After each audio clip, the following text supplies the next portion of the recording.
Hi, everyone. Thanks so much for coming out today. And there's still some seats up front, folks. Come on in.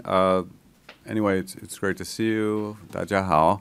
I would like to welcome you to one of the first events that we're putting on here at the China Initiative at the Watson Institute. We're trying to ask some tough questions about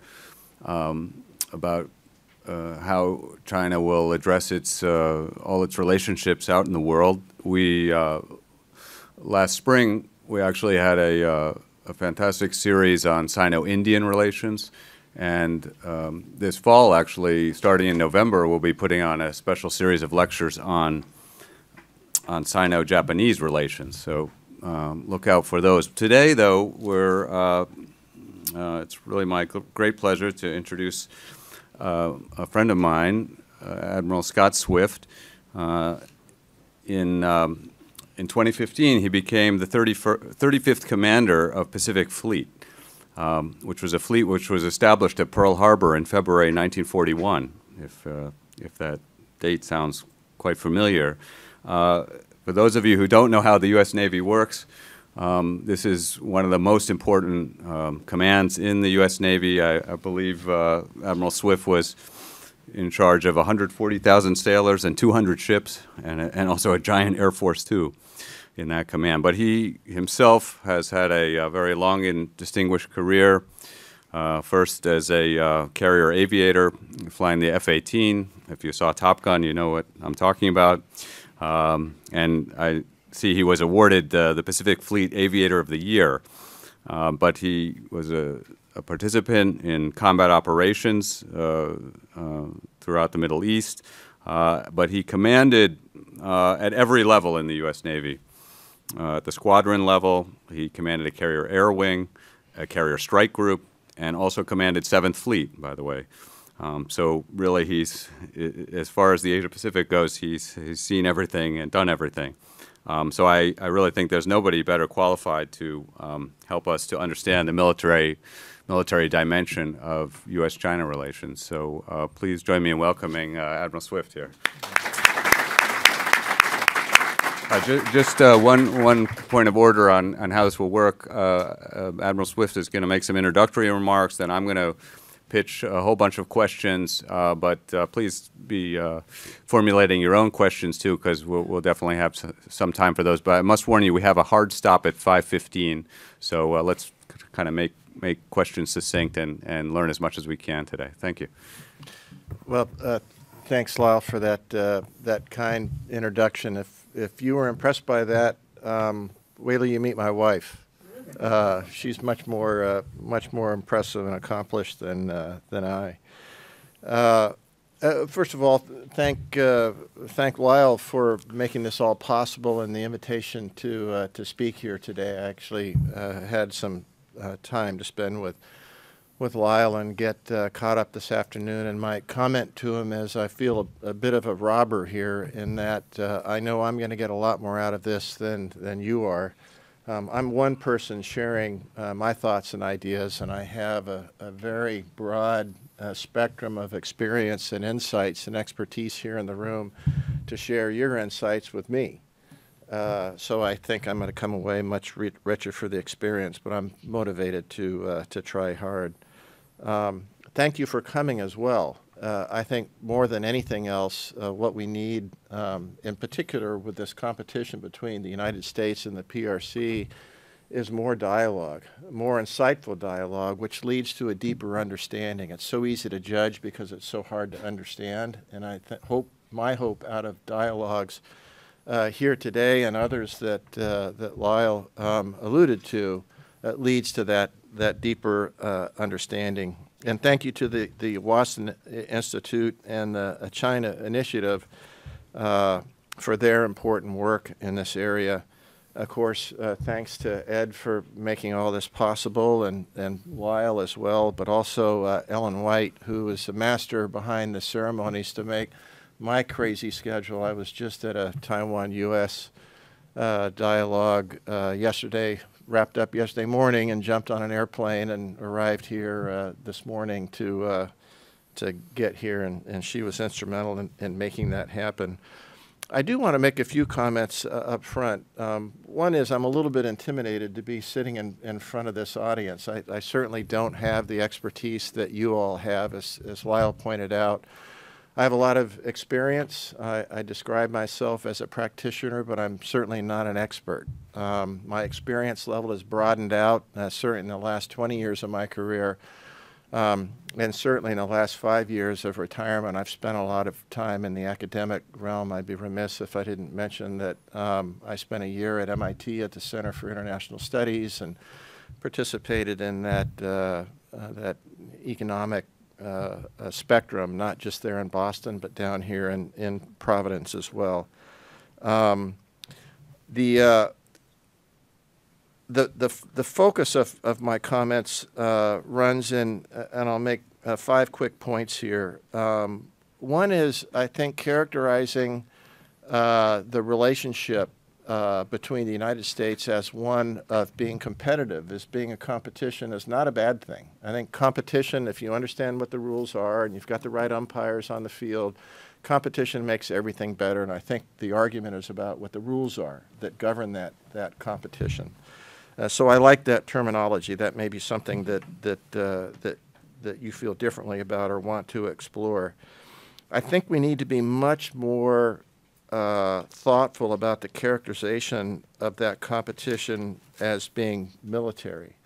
And I take advantage of the opportunity of 40 years of experience in the military to participate in these dialogues, suggesting that we should change our focus away from that military element almost exclusively. If you see what's published in the papers and what is the common discussion coming out of the politics of Washington and Beijing. Military solutions come after, in my opinion, the abject failure of diplomatic solutions. I mean, that's why we have wars that we have. If people have come to the conclusion that diplomacy, discourse, and dialogue is not a path to an agreeable outcome, then we turn to the use of arms. And I think that's something that we should always be circumspect about, but certainly more circumspect with respect to two peer competitors like the United States and the PRC. I think the heart of the competition is between our different perspectives of governance, between the PRC's different perspectives of governance and the U.S. Perspective. I think it's manifest. At its core is an economic competition, not a military competition. We've got two large economies that are focused on much the same thing, the production and consumption of goods. And the rules, but most important is the rules and regulations that govern that development and the leverage of that economic power, which is the international rules-based order. I'm a firm believer in the international rules-based order. I think it came out of the ashes of World War II, an acknowledgement that what got us into the World War II is the breakdown of a system that allowed the resolution of frictions that naturally occur on the global stage. That system of international rules-based order was established after and the post-year wars, and part of that system was to develop a series of courts and tribunals recognizing that system would need to change. So I'm not against changing the international rules-based order. What I'm committed to is the premise that changing that international rules-based order should be done through discourse and dialogue and not force and coercion. So let me pause and turn the mic back over to you, Lyle, to lead the discussion from here. Okay, thanks very much, Admiral, for starting us off with that interesting framing. Yeah, I have numerous questions here. I want to get to the kind of overall relationship. I want to ask you some questions about the Navy because a lot of us have been scratching our heads a little bit with some recent developments, but I also want to get to the flashpoints, of course, whether it's the South China Sea, and let's face it, Taiwan is at the forefront of all of our minds, our concerns about it, so we'll definitely get there. But let me start, if you don't mind, I would like to ask about your thoughts on military-to-military engagement with China. You know, for many years we had this kind of direct talks that were very frequent, I believe all across the board, from nuclear to maritime. and now those are almost non-existent, I think. And so my question to you is, why is it the case that they're not going on, and is there any way to rectify the situation? By the way, there's still some seats over. I see a couple anyway, and one over there in the corner. So make yourself at home, folks. We're not too formal here. Go ahead. So the mill-to-mill relationships have ebbed and flowed over time throughout my career. I should say that I've been very blessed that I've been an operator almost my whole career. And that entire career has been focused in the Indo-Asia Pacific. So whether that's a blessing or a curse, I'll leave others to determine. But I consider that to have been a blessing. In that context, the mill-to-mill relationship initially in my career early on was just part of all the other mill-to-mill relationships that we just had. You may have heard the Secretary of Navy, Secretary Del Toro, gave a speech recently. I believe it was at Fletcher. I could be wrong on the specific location, but the focus of it was maritime diplomacy. And so as a naval officer, my personal view is that in the maritime in particular, there's opportunities to have discussions, difficult discussions, that are more difficult in the other domains. I'm thinking about the warfighter domains that the military is an expert, the Air Force, and the Army are in. Having said that, I want to acknowledge that we're a joint force, and we think, act, and operate jointly, broadly. So it's not the exclusive space of any one force, but certainly the maritime domain. Often it's easier to have conversations that are more difficult, that are terrestrial-based, land-based, or air-based than other conversations. But as time passed, and at times of friction, I'm thinking of the P3 incident that happened some years ago, where there was a collision with a People's Liberation Army Air Force aircraft and a U.S. P3, and the P3 diverted to Hainan. Unfortunately, the PLAF aircraft was lost along with its pilot. Mill-to-mill discussions went to zero. But that was a policy decision. That was a political decision. That wasn't a military decision. And that theme has been consistent. One side or the other, or both sides, decide that they want to leverage the value of those mill-to-mill discussions in a way to highlight their dissatisfaction with the relationship at that moment in time between either the PRC or the United States. I think that's dangerous to both sides. So that's one point I would make, that these are political and policy decisions that diminish the mill-to-mill relationship. The other criticism I have is that the value of the mill-to-mill relationship is viewed by both sides from a top-down perspective, from first at the senior-most level and then down to the junior-most level. My view is that the relationship to be sustained is at the junior-most level. If you want to cut the relationship off to make a political statement or a policy statement, cut it off at the 4-star level, cut it off at the senior level, or cut it off at the 3-star level, or the 2-star level, or the 1-star level. The highest probability, and because the probability is highest there, I wouldn't say that's a high probability, but it's highest, the probability of a miscalculation is higher at the tactical level than it is at the strategic level. Even though we make miscalculations at the strategic level, state to state or department to department,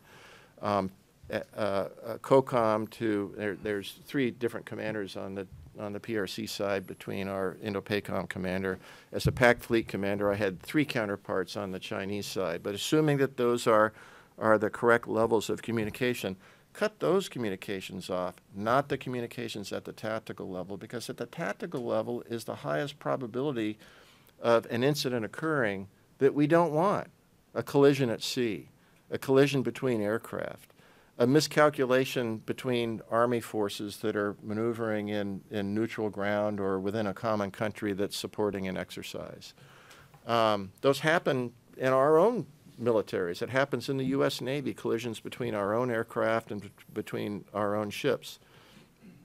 If those were to happen between a PLA unit in a U.S. military unit, it becomes very difficult for senior leadership to unravel that if it were to occur, because the competition is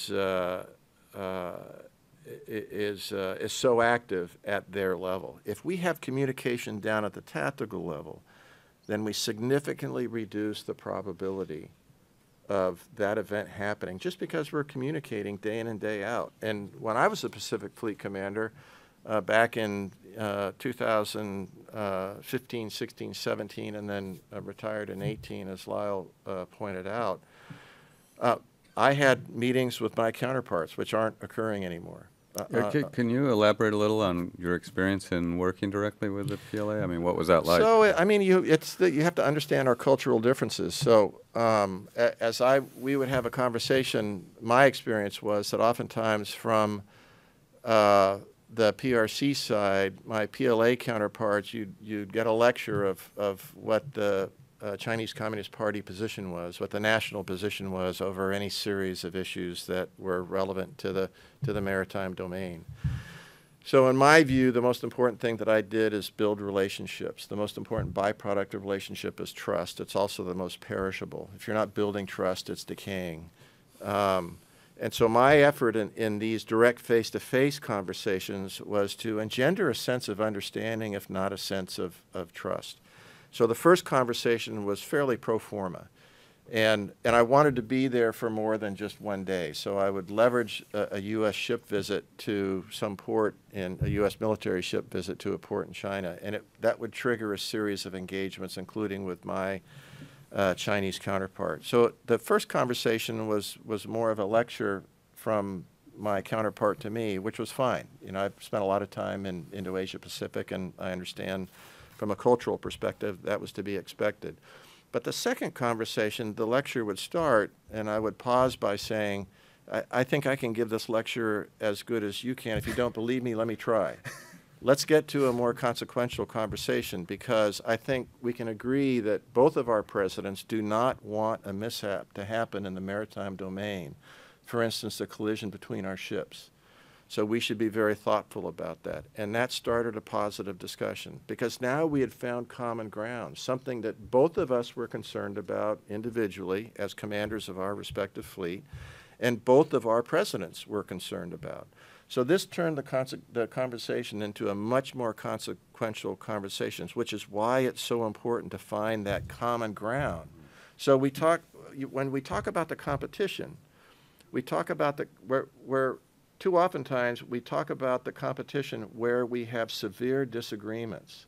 The discussion of the competition should focus on those areas where we are in agreement, which are actually much larger than those areas that we're in disagreement. Global warming, energy production. There's a wealth of issues, fisheries in the maritime domain. Freedom to navigate in compliance with the international rules-based order. China has one of the largest merchant fleets, the largest merchant fleet in the world. Those rules set that govern those merchant fleets is critically important to China. So my approach and my discussions with my Chinese counterpart is, let's start the discussions where we have agreement. And then once we have some level of trust or understanding, drive it into those areas that are much more consequential and much more important, I would suggest, but need to be delayed until you start to develop that relationship. Okay. If you don't mind, Admiral, I'd like to ask some, these are somewhat difficult questions for me. I also worked for the Navy for a couple of decades, so it's a bit painful to ask. But the U.S. Navy has experienced some major problems in recent times. For example, was it the total loss of the Bonhomme Richard at the pier? There's a whole class of warships that people are calling ineffectual, the littoral combat ship. So, you know, what can you share with us a little bit of your perception? I mean, do we have a major problem here? Are these, you know, some have asked, as a Navy, are we trying to do too much? So I go back to, and I think this is core to the value of I hope what the students are getting out of their experience here at Brown, and I hope why those that support the the university as an institution, and especially those that teach here, have an appreciation of what they're doing. And that is the first thought that comes to my mind. I shared this with Lyle earlier today. It's really important to think strategically, plan operationally, and act tactically. And what I see in the military is too much of thinking, planning, and acting tactically, and then not understanding why we can't get out ahead of the competition. And what I've done in retirement with the consulting I do, it's not only on the military side and with the Navy and the other services, as well as with the defense industry. It's filtered into the international arena as well as the commercial arena. What I see is that's true on the business side, is that businesses are focused on quarterly earnings and they don't understand why they can't get out of the competition. Well, it's because they think, plan, and act tactically instead of thinking strategically, developing a operational plan, and acting tactically. And I think that's manifest of the problems that we're seeing within the Navy. Some of it is the investments that we've made. This is going to get a little geeky on the Navy side, and I think this is true of the other services as well. But our previous CNO, Admiral Gilday, focused on the importance of making sure that we were funding the readiness levels that were necessary to sustain the Navy. I made a comment later in my career that we own more Navy than we can afford. In other words, we weren't able to train the crews appropriately. We weren't able to man them appropriately with a number of sailors that they needed. We didn't have the depth of magazines, the weapons to supply the weapon system themselves. We weren't able to maintain the number of ships at the level that we said that we needed to maintain them at. So I think this is reflective somewhat reflective of what happened with Bonhomme Richard. Now, Bonhomme Richard, there were some specific failures that led to that, so I'm a little bit circumspect. It's difficult to take a tactical issue and then stretch it to a strategic determination. But when you have enough of those tactical issues such as that, we've had collisions, had 2 collisions under my watch, killed 17 sailors doing basic navigation. I mean, every year, every one of those families has an anniversary to reflect on their loss. When I flew back into Providence, they had a ceremony. There was a Marine that had been killed, and there were 2 Marines on board escorting the family. They had the ceremony that they do planeside. I'm so thankful that we've got airlines that actually step up and have that level of respect, whether they're returning on a military aircraft or a civilian aircraft. These are sacrifices that are meaningful. So the tactical eaches, they have real implications at the strategic level. But it comes back to my premise. I don't think we're thinking enough about the problem strategically. This goes to the discussion that Ed and I had earlier today. It's really important to think about the why something is important. What's your vision for Brown? And then the next question is, how do we deliver on that vision? And the last thing, once you explore all the hows, then you can talk about the whats. But what we go to right away is, what should we do? That's what's missing in the military. I suggest that's what we're missing in the nation. We don't have this strategic vision of who we are as a nation, either internally or externally, and it exacerbates all these problems that you're bringing up, Lyle. Well, by way of contrast, I think a lot of people look at the Chinese Navy and they see, how to put it, the shipyards are full. They are, I mentioned the littoral combat ship, but Chinese Navy seems to have produced a very capable corvette. They're rolling out a new frigate now, which looks also to be high quality. Some analysts say they're ahead on anti-ship cruise missiles. I guess I'm one of them, from what I see. And they have a deployed hypersonic weapon out in the fleet, and ours is still in testing, I think. Anyway, I wonder, are these gaps or what I perceive as gaps, are they a major concern to you? I don't know if they're gaps. That's an interesting. I just participated on a panel 2 days ago that talked about how the United States could fill gaps in Taiwan's defense. I'd have to think more about what the gaps are, but it's definitely capabilities that they have that, in the context of what they fielded, is ahead of us. Some of this goes into breakthrough technologies. I have insights as to where we are with hypersonics. So it didn't come fast enough. I think it actually took Russia to wake us up, and now China has added to that. Yeah. You know, this goes down the question of economics and how much money do we invest in the military compared to the other areas that we need to invest in as a nation, infrastructure being one of them. And then you didn't mention Renhai by name. Renhai is I've written about that ship. is a PLA ship that is quite impressive with its capability. I go back, this isn't to give you a sense of confidence, but I go back to my experience of visiting PLA ships, and they have to have come a very long way in the concept of damage control to make the capabilities that people can see and look at that they are willing to expose to the international press and media and academic arena. It's the total package. I think the biggest difference, so it's something that we should be concerned and worry about. I don't want to diminish your point. Your point is well taken.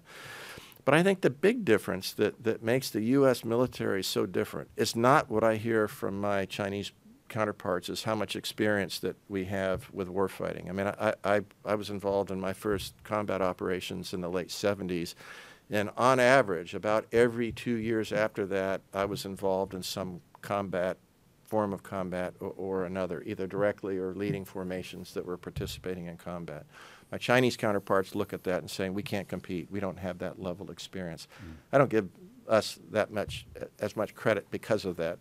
Combat makes fast learners of anyone. Go look at Ukraine as an example.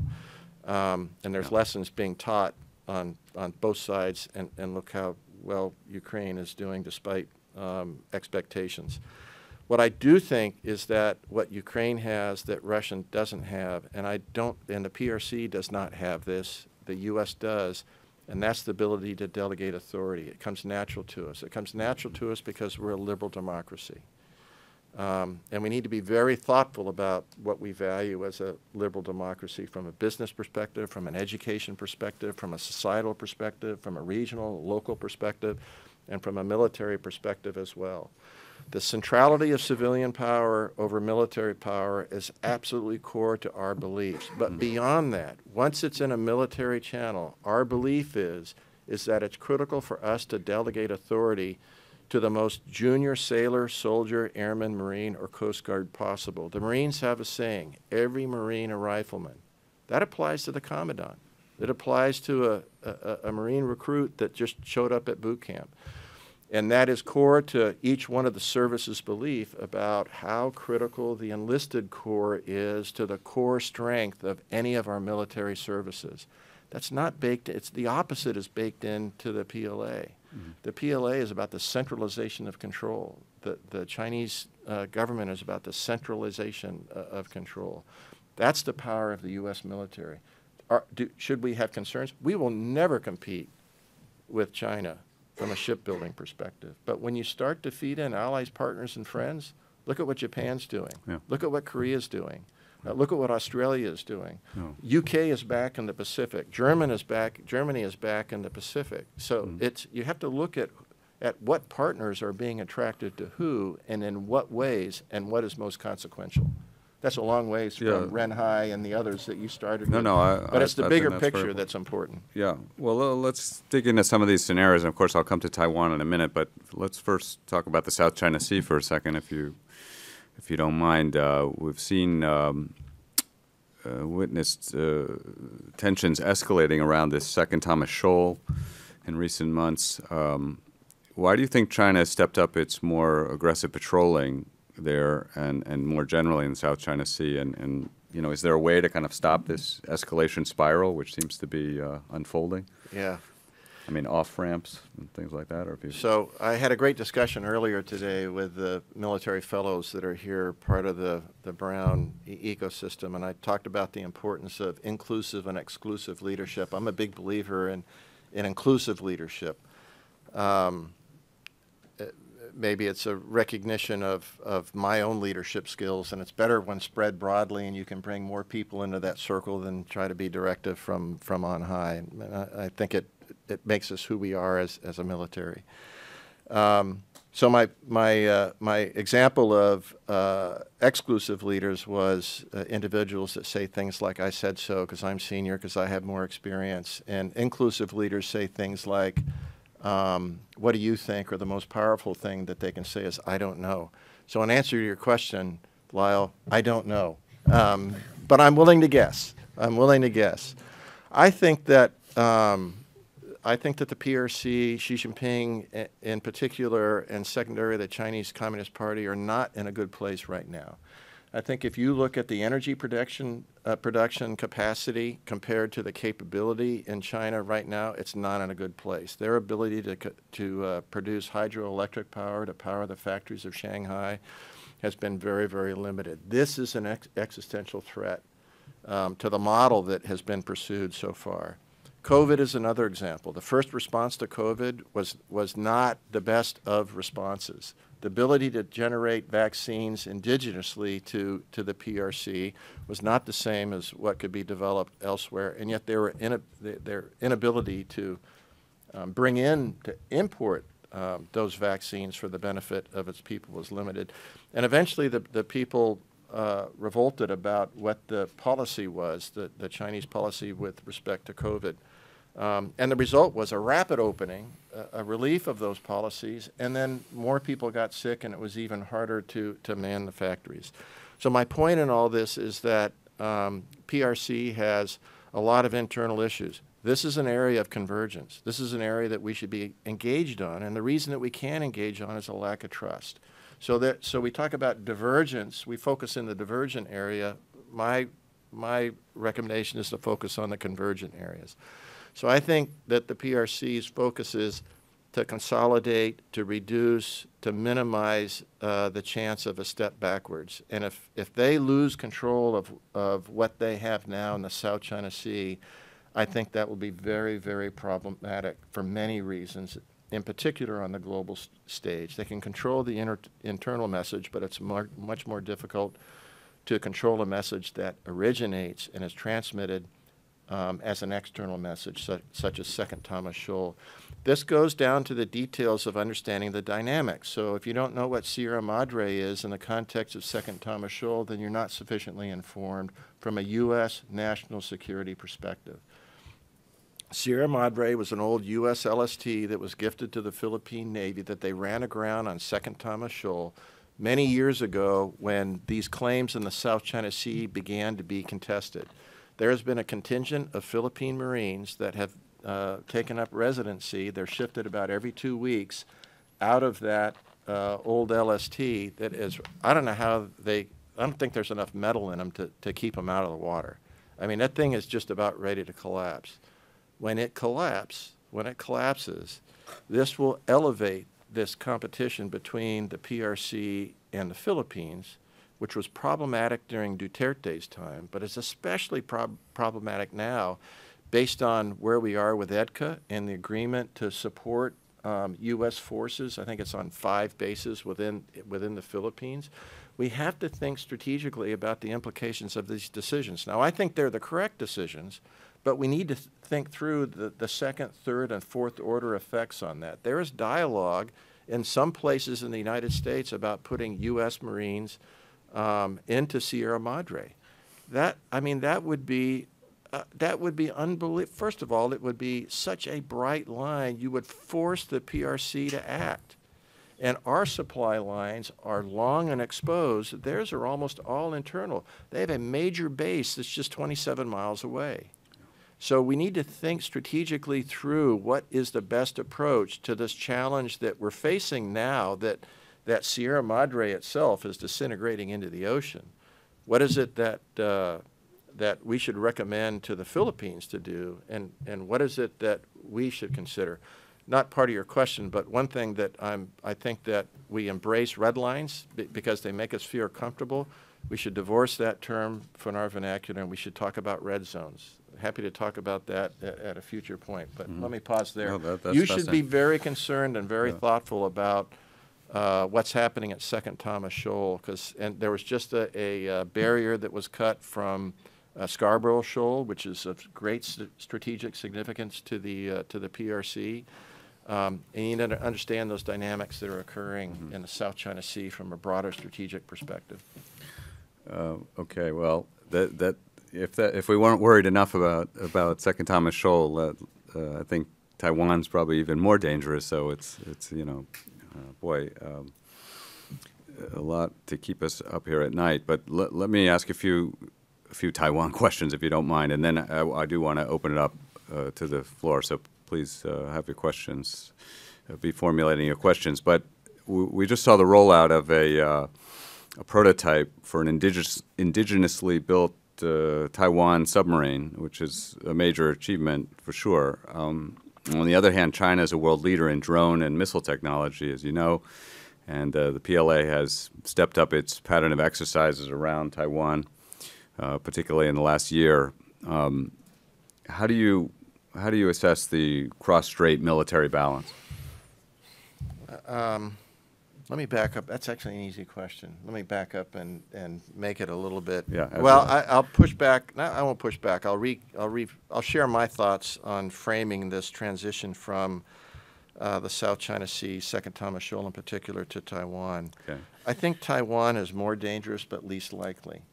So in the military context, we think about what's most dangerous and what's least likely, what's most dangerous and most likely, what's least dangerous and most likely. I have to have a whiteboard that I could draw on to help you understand what all that means. But actually, eventually it'll make sense to you, because eventually it made sense to me. And it's actually quite consequential and important and has application to the work that you're doing here, Lyle. The reason that I say that Taiwan is more dangerous, because it will immediately become an international issue. Neither side will be able to back down. Neither the U.S. position with respect to Taiwan, whatever that turns out to be, that's a loaded comment there, as well as what is pretty clear what the PRC position would be. But I think it's least likely, because I think both sides may not understand the specifics of how consequential it is, but generally they both understand how consequential it is. I have no confidence that people feel the same way about Second Thomas Shoal. I don't think there's an appreciation about how critical Second Thomas Shoal status quo is to the PRC. If that status quo changes with just Philippine Marines on that hulk, or if the Philippines decide to drive another hulk onto that island, I could not predict what the PRC reaction will be, because I don't fully understand the dynamics internal to the country. And I think that's going to drive that external decision. Plus some of the partners that are drifting together in this amalgam of supposed allies to the United States. But let me talk about the most dangerous, but what I would suggest is least likely on the Taiwan piece and the balance of power. I spent a lot of time talking about this in the last couple of days in Williamsburg at this conference. There's a policy position that the U.S. has, is that we will not sell weapon systems or arms to Taiwan that are not asymmetric. I'm going to geek on you, except for the military fellows in here. Weapon systems are not asymmetric by nature. Strategies are asymmetric. So Taiwan needs to pursue an asymmetric strategy, because China has the preponderance of force. They have the preponderance of force with respect to the U.S.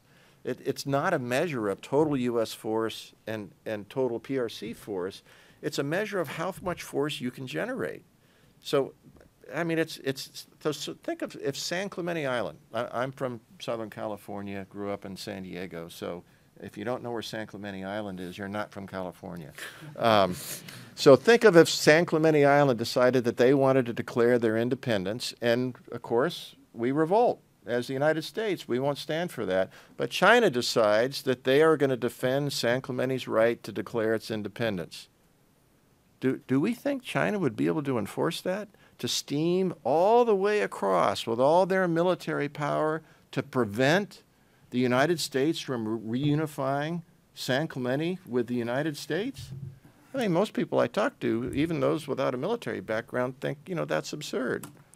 But we think somehow Taiwan being the example of San Clemente, that we can steam all the way across the Pacific and prevent the forcible reunification of Taiwan with mainland China.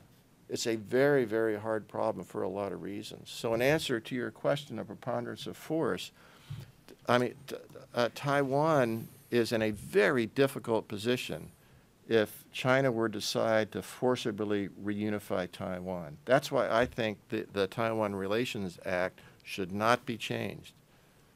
It should be reinforced in educating the American people as to what it says. It simply says that the United States will not support the forcible reunification of Taiwan with China. We support the one China policy. And this goes to strategic ambiguity. I'm a believer in strategic ambiguity, but we need to speak more clearly, specifically, and concisely about what strategic ambiguity means. This is the red zone discussion as opposed to a red line. What we should be ambiguous about with China is what the trigger and what our action might be if we were to inject ourselves if forcible reunification occurred. And we should be much clearer and much more consistent with Taiwan and our allies and partners about what actions that we would consider taking and what actions we wouldn't consider taking. And we're not being clear enough in that context. But that's how, from a force perspective, that's how I would characterize the difference in mass, if you will, the size of the force comparing Taiwan to PRC. Okay. Well, just to delve a little bit more on the Taiwan scenario, I mean, could you said this is high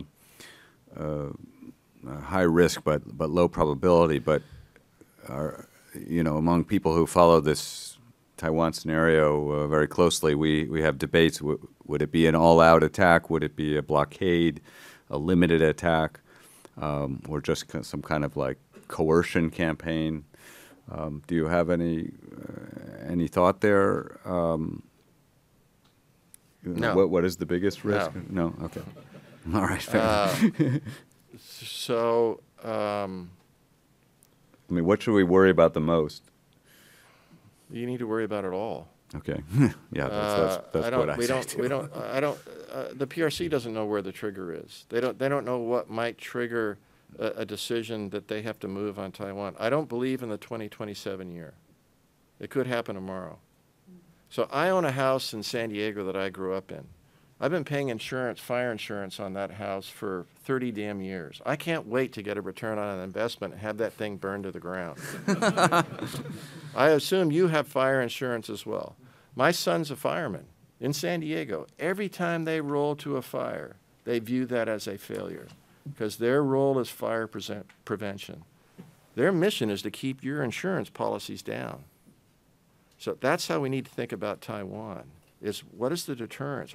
Are you interested in where the fire is going to start in your house? Do you only have one smoke alarm in your house in the kitchen? Or do you have one in the utility room where your water heater is? The other sources in your bedroom, because if the fire happens when you're asleep? This is the same. If you have a strategy for your home for fire prevention, we have to have a strategy with respect to the Taiwan and PRC. This goes back to the first question. This is why the dialogue between the PRC and the United States is so important. These are the kind of conversations that we need to have. It's so easy to judge because it's so hard to understand. I know why that person said that about me. It's because I'm from Southern California and I'm married to a woman that grew up in Somerset. I mean, we're polar opposites. We come from two different cultures. It comes to that deeper understanding, that dialogue. That's what's so critical. That's what happens here at Brown. That's not what's happening in Washington. It's not what's happening in Beijing. And being someone that spent so much time in the military, I recognize the consequences of conflict. The military doesn't build anything once we begin military operations. We blow things up and we destroy them. We destroy them to the point to where the countries that are having that competition realize the only thing left is to have a dialogue, is to get back to diplomacy. Let's not let go of diplomacy. So this issue with Taiwan and where it might start, I think is a fool's errand. The fact is, if it starts, how do we unwind it? You know, how do we roll it back? That's why deterrence is so important. Too often times, off the subject a little bit, but too often times We think, act, and plan in the context of deterrence through our own filters. And then we don't go back and do an assessment to say, did that really deter who we're trying to deter? And there's two sides to a deterrence coin. One side of that coin is deterrence. The other side is reassurance. There's a lot of things that we're doing that we think is deterring the PRC, but it's doing the opposite with respect to our allies, partners, and friends. It's not reassuring them. It's making them more nervous based on the things that we do. So we need more dialogue in this space, not less dialogue. Less finger pointing and more dialogue. Amen. Last question I have, but I wanted to ask, here at Brown, part of our approach is to examine the costs of war. And a lot of us are concerned that the costs of militarized rivalry between U.S. and China will be immense. And so my question is, does responsible competition with China involve tough choices about our own kind of national priorities? And where do you see some of these trade-offs? How do we get that right? So there's two things I would say. It's interesting looking at the title of this, A Responsible U.S. Approach to Chinese Military Challenge. First of all, I like that it says the U.S. approach as opposed to the U.S. and China, because we need a binary discussion and we need to understand about ourselves. But a word that needs to be added to the responsible piece. Responsible in my mind is, we're in not the subject of this dialogue, and I'm not the expert on this, so please don't go there. But I think Putin really has changed where we are with nuclear deterrence, with the threat of tactical nuclear weapons, because his view and others in the world view that as having been successful. Well, deterrence is only value if you're willing to act. So now are we in a world that as people pursue tactical nuclear weapons, because it's okay that they're not strategic, the implications aren't as significant. So I think responsible, that's an example of that I would use for a responsible approach, is to say, no, we're not going to use nuclear weapons to resolve this. That would make a very bad economic situation much, much worse. It would make it a humanitarian disaster. I mean, I'm hearing northwards of 500,000 civilians have been killed in Ukraine. That's a humanitarian disaster, but it is minor in comparison if nuclear weapons become involved. The word I would add to it, beyond just responsible, is reasonable. What is a reasonable approach to take? Because there's a lot of things that we can do, but this goes back to the financial piece. How much is it costing us? We can't buy ourselves out of this problem set. So if this is something that Brown's taking on, I would highly encourage it. It may be happening elsewhere, and I don't have complete insight, so it could be happening in multiple places.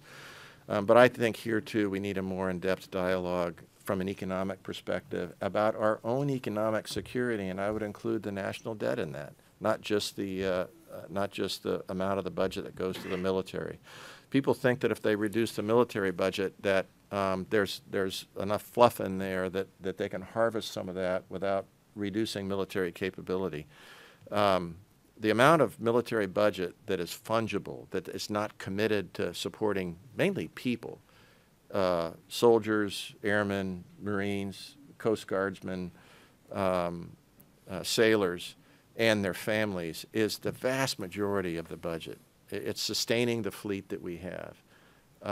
So I think an academic effort on this would be very, very useful. The end game, I'm highly confident that we are not going to be able to buy ourselves out of this problem set. Yeah. The cost associated with waging a war at your border is much less than waging a war at someone else's border, especially if it's a deterrent battle. It's somewhat, some of my views, I endeavor to remain politically agnostic, but when you look at the amount of money in this argument about what we're investing in Ukraine, I'm confident it's pennies on the dollars than if we wage that war at our border. I'm very nervous about, I'm not a European expert, that's not my area of expertise, but I'm very concerned about the messages that we're sending to allies, partners, and friends with our respect to standing up to Putin and the importance of NATO. NATO is stepping up and doing meaningful things for a change, as I talk to my NATO plans. So I think looking at the budget in a clear, bright-eyed way of what are the facts associated here and what are the implications of reductions. But we're out of balance in investments for sure. The key in this is not the military, it's State Department, back to the China issue. Now look at the State Department budget compared to ours. Exactly. I mean, that's a mismatch for sure. Yep. Ours, when I say the military, I got to remind myself from time to time, I'm not in the military anymore. But. Yeah, that's a great insight. All right. Okay, folks, the floor is open. Please, if we could have some questions, if you could keep them kind of short. I would just remind everyone we have a hard stop at 5:15. The Admiral has another appointment he has to get to, so we'll have to exit actually rather quickly. Won't be able to stick around. Although I will pass along comments and questions if people, you can get my email off of the Brown website. But okay, let's have some questions. Yeah, Professor Colgan, yeah. Admiral, thank you so much for your talk today. I wanted to ask you about climate change and global warming because it came up in your discussion. And you can think of climate change as being both an economic issue, which it certainly is in all kinds of ways, but also a security issue. I would say that the U.S. military is at least starting to think about climate change as a serious security issue. I wonder whether you could tell us from your conversations with China's military the extent to which they are thinking about it in those terms. Yeah, I don't know the answer. The last part, it was not a subject that we talked about 5 years ago. I'm involved in 4 different conversations with PRC counterparts, track 2 or I don't know, are there track 3? It's certainly not track 1.5. Well, I should take that back. There is some U.S. government observers that participate in those, and Chinese government observers that participate. That's been a subject that has been brought up of something that we should talk about. I think it's an area of convergence. My biased view in the maritime domain is where we see that. This is a national security issue. Nations are disappearing. And it will be. Do you think our military has gone far enough to lower emissions? My friend Admiral Locklear, who was the Indo-PACOM commander, that said one of his core worries during testimony was the receding ice cap was vilified by the U.S. government and by many of his counterparts. That was too soon. I'm part of a committee, a broad committee, an international committee made up of various leaders in government and out of government, international governments and our own. Leon Panetta is a part of it. You know, there's a number of consequential leaders who had leadership positions previous in the U.S. government that's focused on the very issue. This is a national security issue. I'm seeing interest on the Chinese side. I think their interest, I'm being judgmental, I can't speak for them, but I think their interest is largely on national interest, which is fine. They're very concerned about the impact of global warming on their own economy. Yes. Floods can't generate hydroelectric power. They were betting on what they could do with dams, and now they're finding out that that's not providing as much of a return on investment as they had hoped for. But islands in the South Pacific in particular, they're disappearing. So think about it as, so I live in my primary residence is in Westport, Mass. So we're right on the Westport River. If that, and it's tidal, I mean, it runs by the tides of Buzzards Bay. If that sea level comes up by 2 feet, I lose half my property. The good news is... It's going to. The good news is, hopefully, it'll happen before, you know, after I die. But our house is about 200 feet, you know, where Drift Road is about 700 feet off the river. Not that wet, 300 feet off the river, and our house is about 200 feet down. These countries, there's lots of countries around the world. I mean, look at what's happening in Venice. I mean, they're fighting originally they were fighting to keep their tourism industry alive. Now they're just trying to keep their city alive. So this is real, and this is an area of convergence. And I think those of us that are in the Navy recognize it because we see it day in and day out. the impacts of these Vanuatu. I mean, I can go around. South Pacific, again, is where, although I talked about Venice, it's obviously not in the South Pacific, but my experience of the South Pacific, it's areas that we can leverage. Countries like New Zealand, which are very concerned about tying themselves too closely to the United States. What's the number one industry in New Zealand? What's their biggest cash crop? Dairy products. Who's their biggest customer? China, almost exclusively. They have to be very careful based on their own national interest of who they team with. They're very concerned with the environmental implications of global warming in the South Pacific because that's their neighborhood. That's their neighborhood.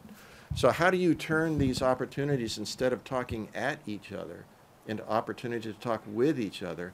And I think one of them is to talk about it in a national security concern. That's why I joined this committee, because I'm one of the few in uniform that can help carry that message, as opposed to, those that are suggesting that, it's not a national security issue at all. It's our national security issue, not just what's happening here, but what's happening with our allies, partners, and friends. And the impact economically is going to come home to roost with us as well. Okay, let's get some more questions. Yeah, Professor, go ahead. Sir, as you were aware, there's been some recent changes in the leadership in the PLA, and I wondered if you thought that was just, as you said, President Xi exercising top-down control, or whether in fact there was a more substantial issue in the PLA itself that he's trying to deal with. Yeah, so thank you for using the microphone, but just to repeat for, I think this is on YouTube or being broadcast, the question was about some of these changes, these top-down changes that have occurred within the PLA, and you're exactly right. These do come top-down within their form of government. I would say not only the PLA, the Minister of Defense, and the Rocket Force leadership, the three key leaders in the Rocket Force. Very, very consequential organization, the Rocket Force. I mean, DF-21s, DF-26s, I mean, their long-range capability is housed all within that leadership structure. So here again, I don't know the answer, but I turn to you. That's why these conversations are so important. I'm not amazed. My wife certainly isn't amazed, but I remind myself on a regular basis how much I've been exposed to as a practitioner is a tip of the iceberg. I said I was going to take more away from this conversation than I was going to leave behind, and it's points like that. I don't know the answer, but if we work together, we'll have a deeper understanding, especially with the students that are from the PRC that are participating. We need professors back from the PRC in our academic institutions to participate without fear of being prosecuted. We need to be clear and unequivocal about that makes us better. It reduces tensions, and it makes the PRC better in a positive way, not in a self-serving way to the PRC. But I'm very concerned about that. I had an interesting conversation.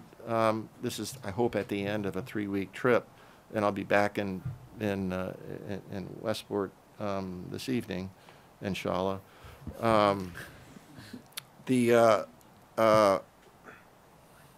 I talked with a friend in D.C. I was there 2 weeks ago, and his comment is there's actually concerns within the PLA that a lot of these that are being removed are for less political reasons. They don't understand why. But it's some of their military leaders that have the most experience. Back to Lyle's question, it's very easy for me to have a conversation with these leaders. We come from the same place. We understand the application of military power. We understand the value and the danger of it. These are the ones that we don't want to lose. These are the conversations that we need to have a conversation with. That's why I say the junior discussion's up. If at the 05 level, at the commander and lieutenant colonel level, if they're having conversations and continue conversations, eventually they'll be the 3 stars and 4 stars of the PLA and the U.S. military. And now we have a deeper understanding of the consequences of the things that our governments are considering. Because remember, the military, our role is to provide our best military advice to our leadership. That's the expectation on the PLA side as well, but it's becoming more problematic because of this harvesting, if you will, this thinning out of the leadership corps. I don't know the reason behind it, but I'm concerned. Okay. Yeah, in the front, Adam. So, first of all, thank you for your talk. It was very good, and also thank you for your service. But so my question is about what you were emphasizing the whole time, this dialogue, and then how that fits in with our partners and our allies whose interests might not necessarily completely always align with ours. How do we go to a one-on-one talk with China and incorporate their ideas, but still serve our own national interest? Yeah. Can you give me, not to put you on the spot, Okay. but can you give me some examples of who an international partner might be that we can help carry the water for, but we might not completely agree? Okay. For example, I don't know, in India? Yeah. Yeah. So I would say there's a lot of convergence there. And Brown here has made a huge investment in better understanding and implementing and broadening the relationship between India and the United States, I think to great value, I would argue, to both sides. You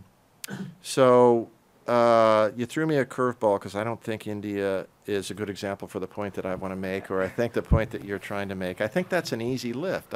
There's lots of issues with India. I mean, any Canadians in the crowd?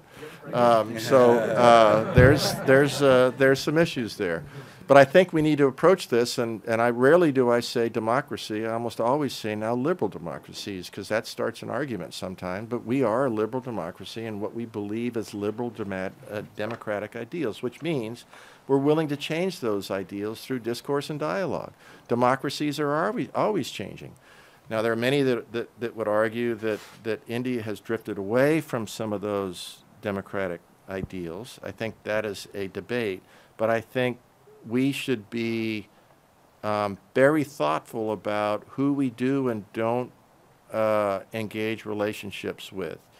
I'll give you an example that may generate a dialogue here, a little bit edgy, and that's the Leahy Agreement. I'm a big believer in the Leahy Agreement.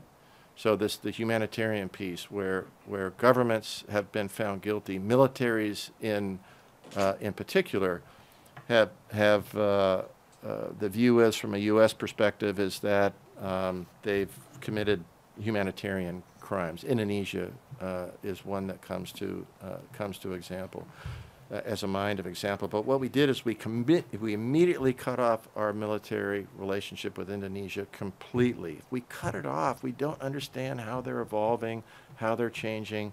We have less opportunity to influence them. So my answer to your question goes back to the convergence-divergence issue. We have a lot of issues with Australia, as a matter of fact. We have a lot of issues with Japan. Those are two key partners. We have issues with Korea. Korea is very concerned about where the United States is because they're stuck between North Korea, China, and Russia. They're very concerned about that dynamic. So this goes to strategic ambiguity. I'll touch on this because I think it's core to, at least in my mind, to the question that you asked. I think strategic ambiguity is really important with respect to being somewhat ambiguous with adversaries. I believe in red zones. We need to be less ambiguous with respect to allies, partners, and friends about what our commitment is. Let me give you an example of a red zone. Chemical weapons in Syria. The President said the United States had a position that we would not stand for the use of chemical weapons in Syria. And we said that was a red line. And what happened as soon as Russia heard that, they developed a strategy, a strategic vision about how they would direct Syria to use chemical weapons to challenge the primacy of the U.S. position on the global stage. And they used chemical weapons against civilians in a way that could be validated by NGOs, but at a location that they felt wouldn't trigger a U.S. response. And they determined where it wouldn't trigger a U.S. response that would hurt their objectives is by a series of minor tests that were unrelated to chemical weapons.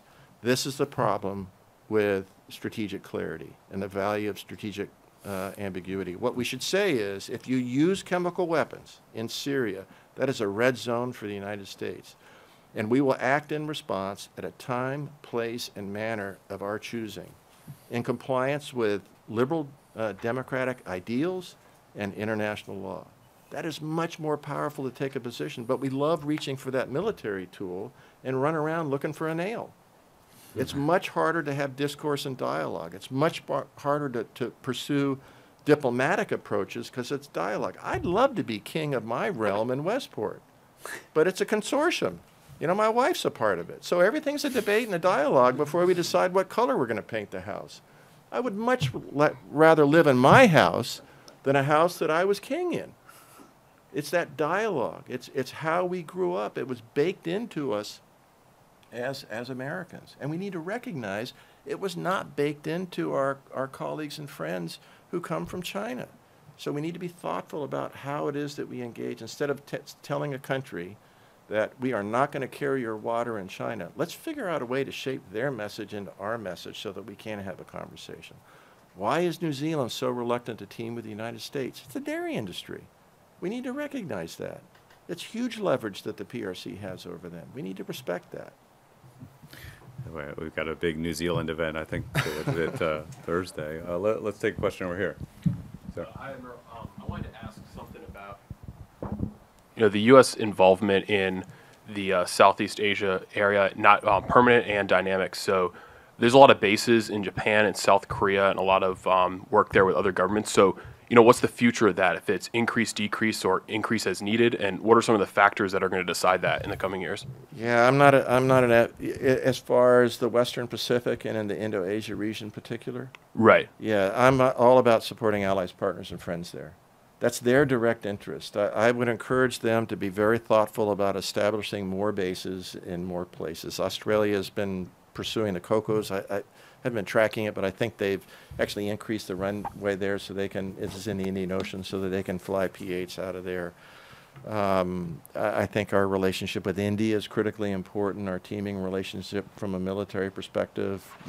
I mean, it's not just about hardware, but it's about hardware, and I think that the fact that they're flying H-60 Romeos and P-8Is is significant. That helps them with the maritime domain awareness and understanding what's happening in the region, and I think can make them more consequential from a broader perspective about what's happening in the maritime domain.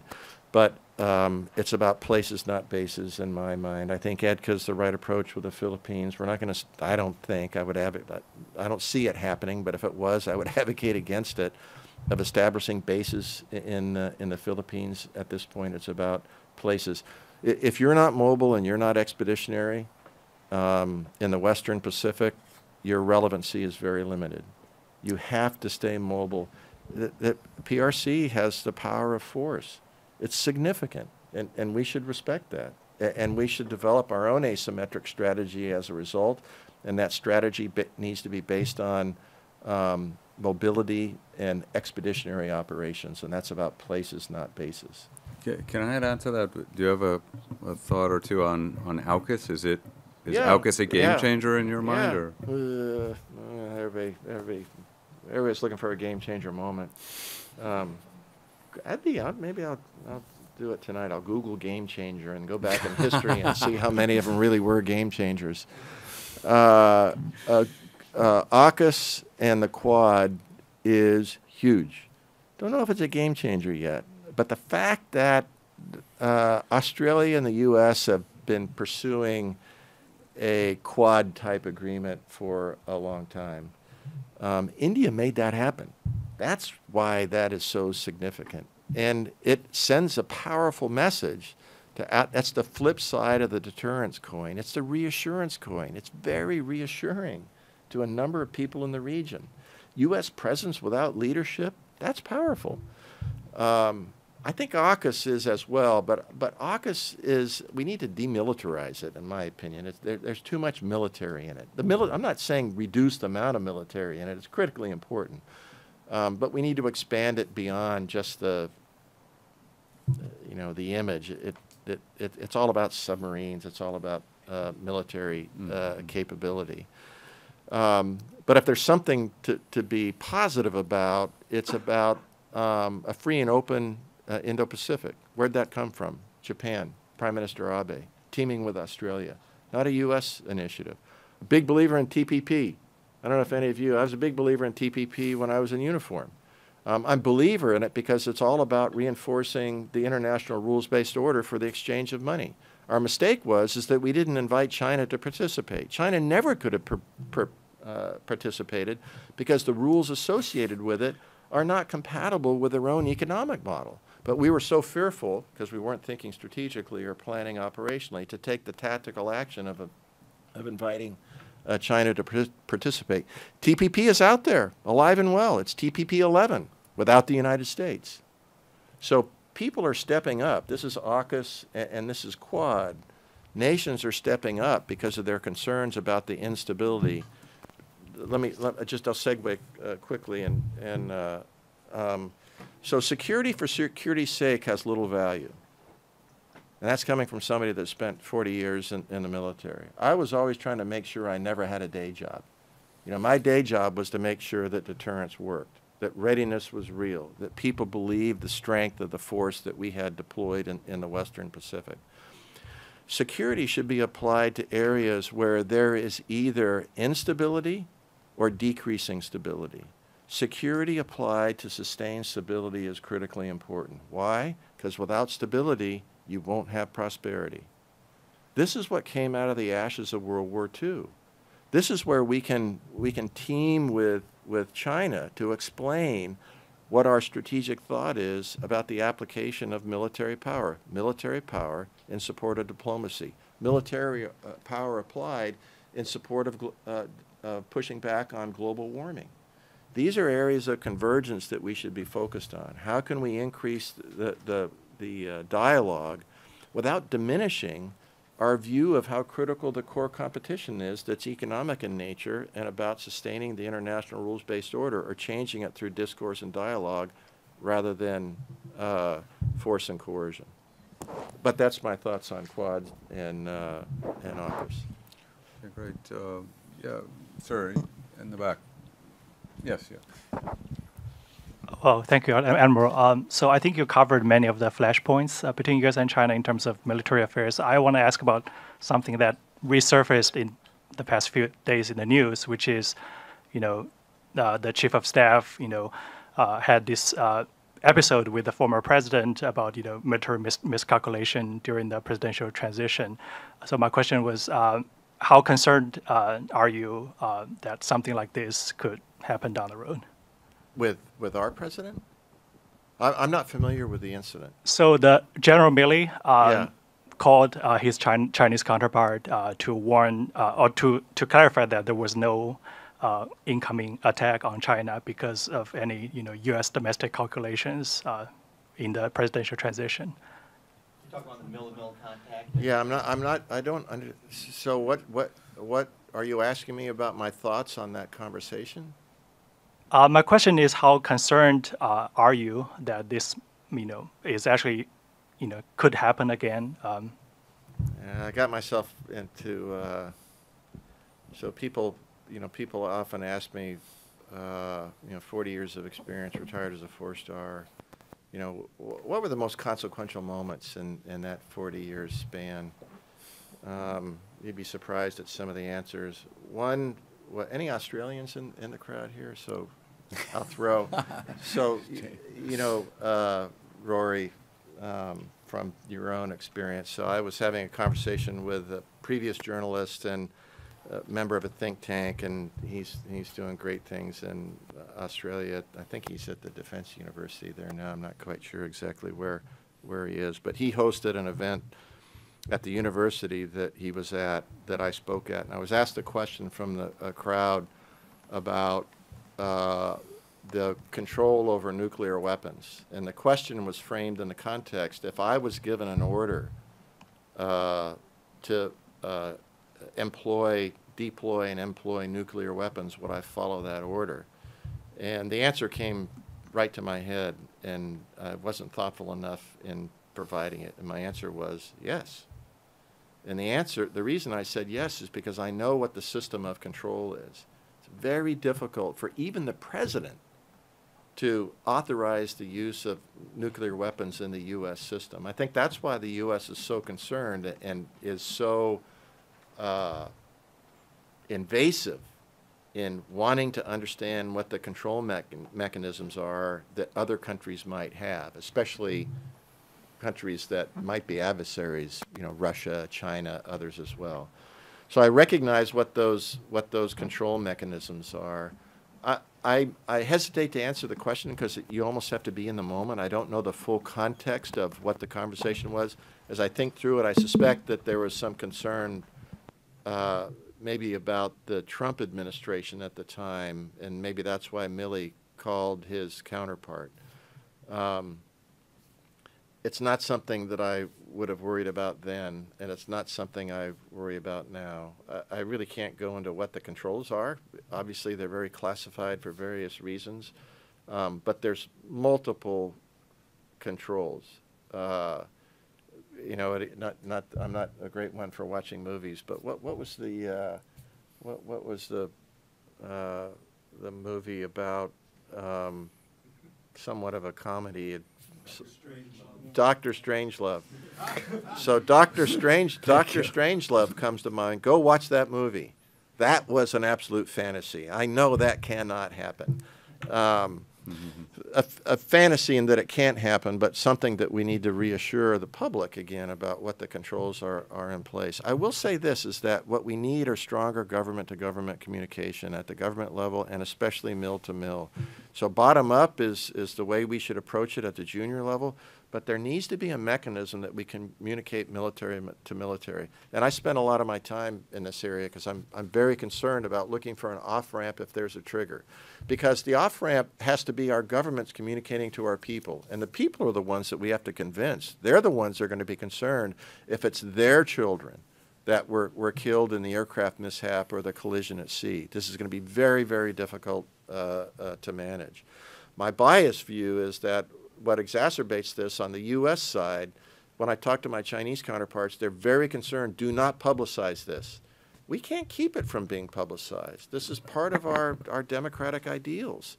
You know, the media has a right to access to information, and people have a right to share that information with the media. This is extremely important.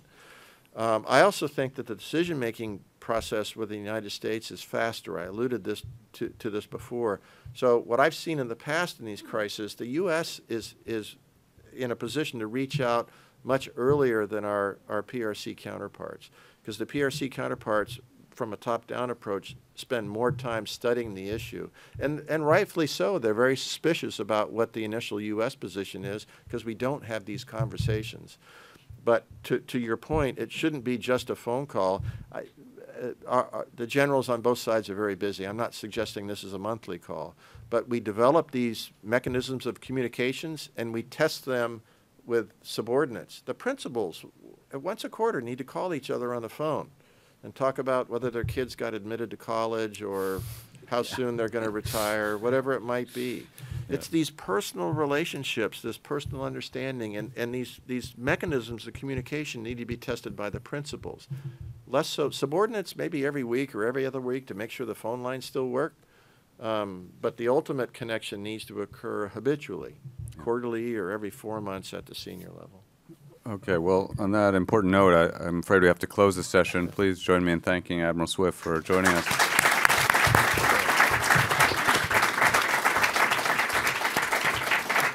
Yeah, I think it's very clear that there's a hunger for to learn from your experience and knowledge. I mean, we've got people streaming into the corridor here, so I hope you'll come back frequently and share your thoughts with us. The Admiral does have another event he has to get to at 5:30, so we're going to have to leave rather quickly. But please, you can let me know.